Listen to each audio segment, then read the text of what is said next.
മാന്ത്രിക വിദ്യകളുടെ ചരിത്രമുറങ്ങുന്ന സ്ഥലമാണ് മലപ്പുറം പെരുമ്പടപ്പ് കാട്ടുമാടം മന. നൂറ്റാണ്ടുകൾ പഴക്കമുള്ള മനയിൽ വൻ കവർച്ച നടന്നു.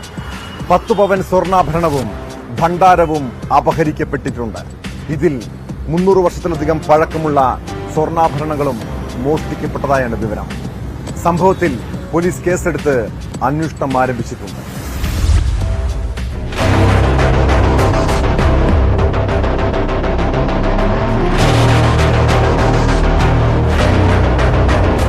ചങ്ങരംകുളം പെരുമ്പടപ്പിലെ പ്രശസ്തമായ കാട്ടുമാടം മനയിലാണ് വൻ കവർച്ച നടന്നത്.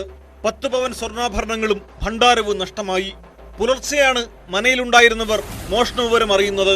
കവർച്ച ചെയ്ത ഭണ്ഡാരം പൊളിച്ചുപേക്ഷിച്ച നിലയിൽ മനയിലെ പറമ്പിൽ നിന്ന് കണ്ടെത്തി. മനയ്ക്കകത്ത് സൂക്ഷിച്ചിരുന്ന 300 വർഷത്തിലധികം പഴക്കമുള്ള വിഗ്രഹത്തിൽ ചാർത്തിയ സ്വർണ്ണാഭരണങ്ങളാണ് മോഷ്ടാക്കൾ കവർന്നത്.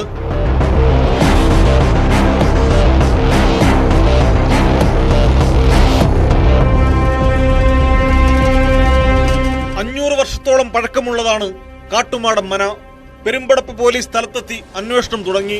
മാന്ത്രിക വിദ്യകൾക്കും തച്ചുശാസ്ത്ര വൈദഗ്ധ്യത്തിനും പേരുകെട്ട മനയിൽ നിരവധി പുരാവസ്തുക്കളുണ്ട്. മറ്റെന്തെങ്കിലും നഷ്ടമായിട്ടുണ്ടോ എന്ന് പരിശോധിച്ചു വരുന്നു.